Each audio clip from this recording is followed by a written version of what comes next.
Bienvenue dans cette nouvelle édition du Non-Stop Info sur Africa 24 à la une de l'actualité.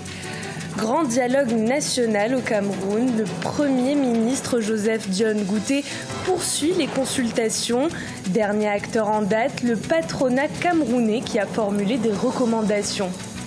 Au Togo, plus de 88 millions de francs CFA récoltés pour les producteurs forestiers et agricoles, un projet initié par l'Organisation des Nations Unies pour l'alimentation et l'agriculture.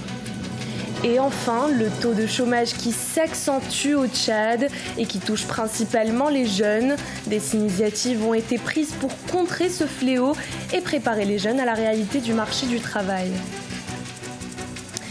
Les consultations se poursuivent au Cameroun en vue du grand dialogue politique. Le Premier ministre Joseph John Ngouté a reçu en audience pour l'occasion le patronat camerounais. Des propositions pour des solutions économiques durables ont été déposées.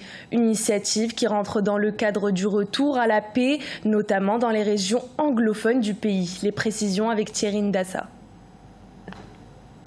Le Premier ministre Joseph John Ngouté a accordé une audience le 21 septembre au patronat camerounais venu proposer des solutions durables pour un retour effectif à la paix dans les régions anglophones du nord-ouest et du sud-ouest.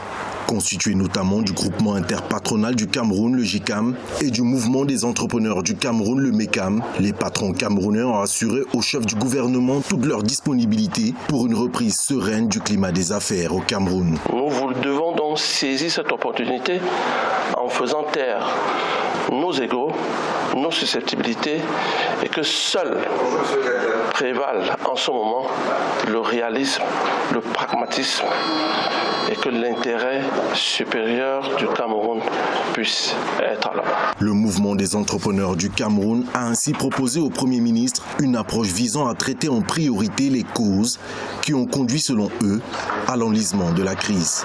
Nous ne pouvons pas continuer à être dans un pays où les créateurs de richesses au secteur privé voient une minorité, une élite administrative s'accaparer des richesses du pays et laisser le peuple croupir dans la misère. Ça, c'est des choses qui choquent davantage. Surtout lorsque cet accaparement est mélangé à une sorte d'arrogance.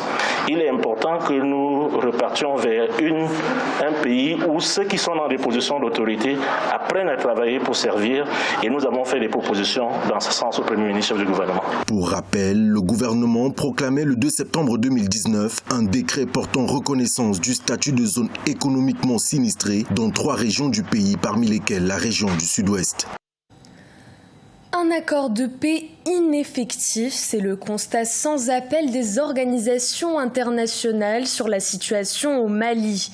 Un accord de paix signé 4 ans auparavant, mais qui n'est pas totalement respecté, avec un désarmement et une décentralisation partielle.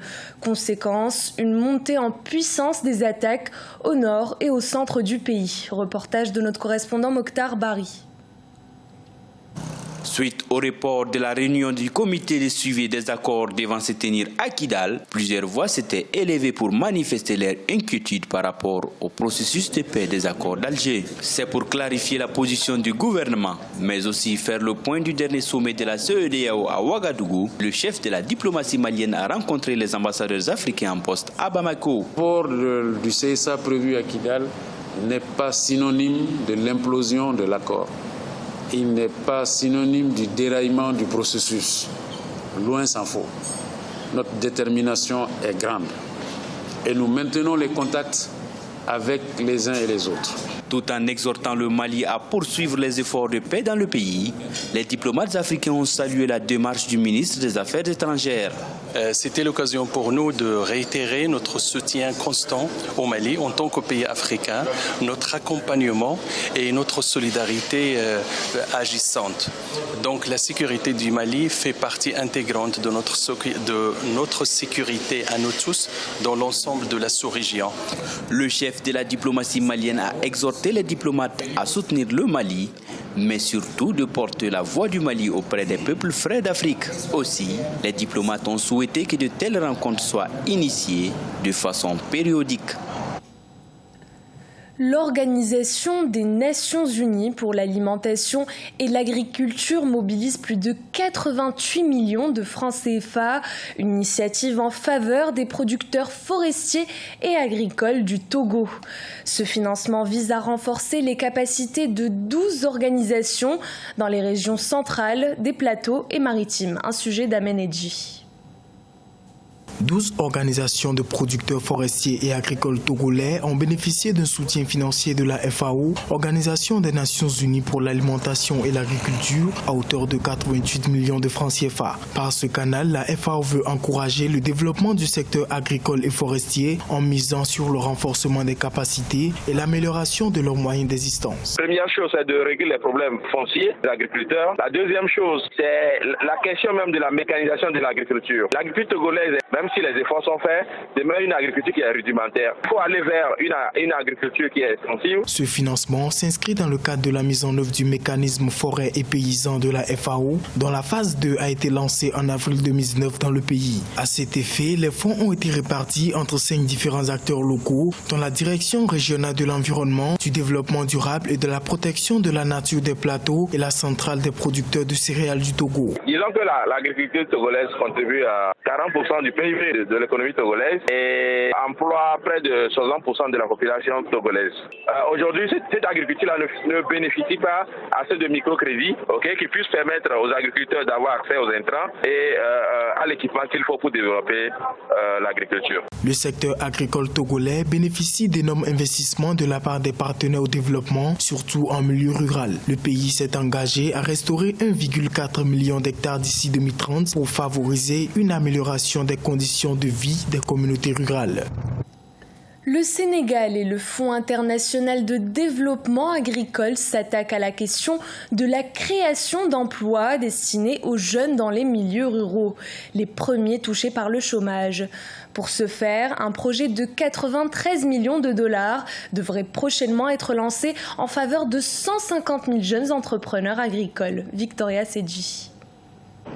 Le gouvernement du Sénégal veut miser sur les ressources agro-silvopastorales et halieutiques pour renforcer la croissance économique et réduire la pauvreté. Lundi 16 septembre, l'exécutif a signé avec le Fonds international de développement agricole FIDA un accord de prêt de 51,9 millions de dollars pour le projet AgriJeunes dont le coût global est de 93,3 millions de dollars. Le projet vise à soutenir l'entrepreneuriat agricole dans les zones rurales. On parle de la formation, on parle de l'apprentissage, on parle de l'accès au crédit et on parle de l'assistance technique sur le long terme. Donc le programme est bien taillé sur mesure pour que déjà les bases qu'a implanté le PADAER puissent donner aux jeunes un esprit plus entrepreneurial avec plus d'attention sur leur accès au marché. 4 zones du pays, à savoir les Niayes, le bassin arachidier, la zone sylvopastorale et la moyenne Casamance ont été ciblées. Près de 150 000 jeunes dont l'âge varie entre 15 et 35 ans seront formés à la gestion durable des ressources, parmi eux 50% de femmes. On oublie souvent qu'il y a des déséquilibres spatiaux dans le développement, mais dans le même temps, s'il y a une paupérisation des milieux ruraux, les gens vont très vite migrer en ville et aussi essayer l'immigration clandestine. Selon le gouvernement, le projet permettra de freiner un tant soit peu l'exode rural et de réduire le taux de sous-emploi en milieu rural, estimé à 31%. Plusieurs petites et moyennes entreprises seront créées et suivies. À noter que celle-ci contribue à près de 42% à la création d'emplois permanents au Sénégal. Les jeunes sans emploi sont de plus en plus nombreux au Tchad. Le taux de chômage avoisine les 22% dans le pays et touche généralement la classe d'âge comprise entre 15 et 30 ans. Pour y faire face, certaines structures offrent des formations plus professionnalisantes, notamment pour les filières scientifiques.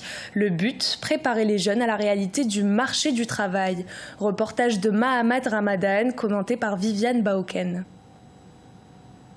Au Tchad, avec la baisse drastique d'environ 45% des candidats aux séries scientifiques du baccalauréat ces 10 dernières années, le gouvernement est désormais engagé à faire la promotion des matières scientifiques. Une dizaine de nouveaux lycées scientifiques ont été créés et plus de 3000 nouveaux enseignants de sciences ont été recrutés pour la rentrée académique 2019-2020. Objectif, augmenter de 20% le nombre des scientifiques dans les universités d'ici 5 ans. Ces mesures-là sont vraiment à saluer dès les bas âge, on leur inculque donc la notion scientifique pour qu'ils arrivent déjà en terminale avec une bonne base comme cela.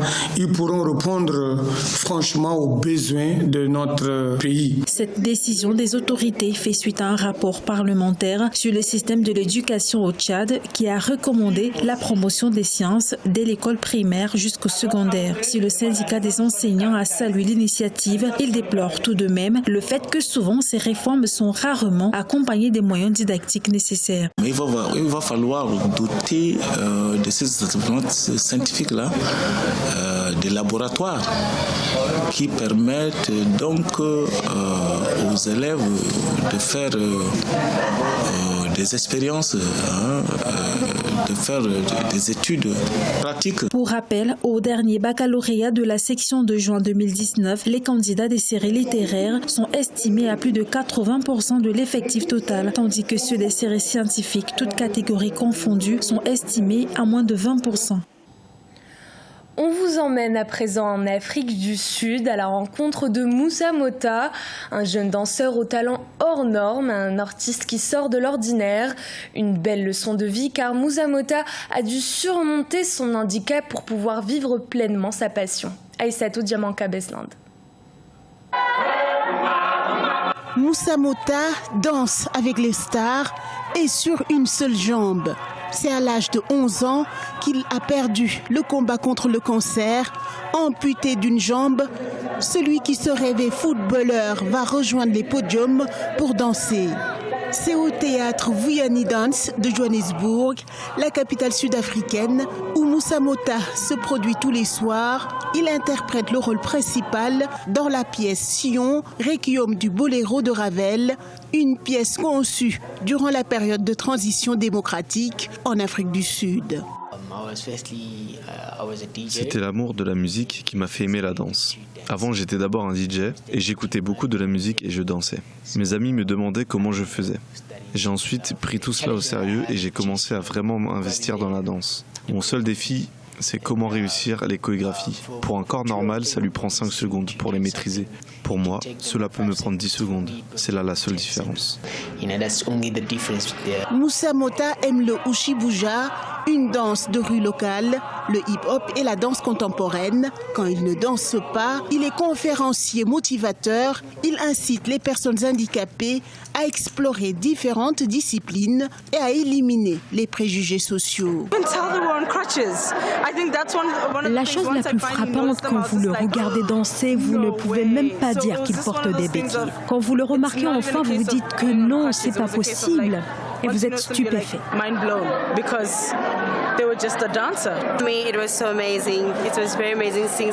C'est tellement incroyable pour moi, tellement incroyable de voir un danseur comme ça. C'était un vrai choc, c'était waouh. Il est tellement incroyable, il est vraiment formidable. Sa passion pour la danse fait naître en lui d'autres ambitions. Le prochain challenge pour Moussa Mota, se rendre à New York pour partager sa vie de danseur. C'était le journal de la rédaction. Merci de votre fidélité. Dans un instant, une nouvelle édition de l'information sur Africa 24.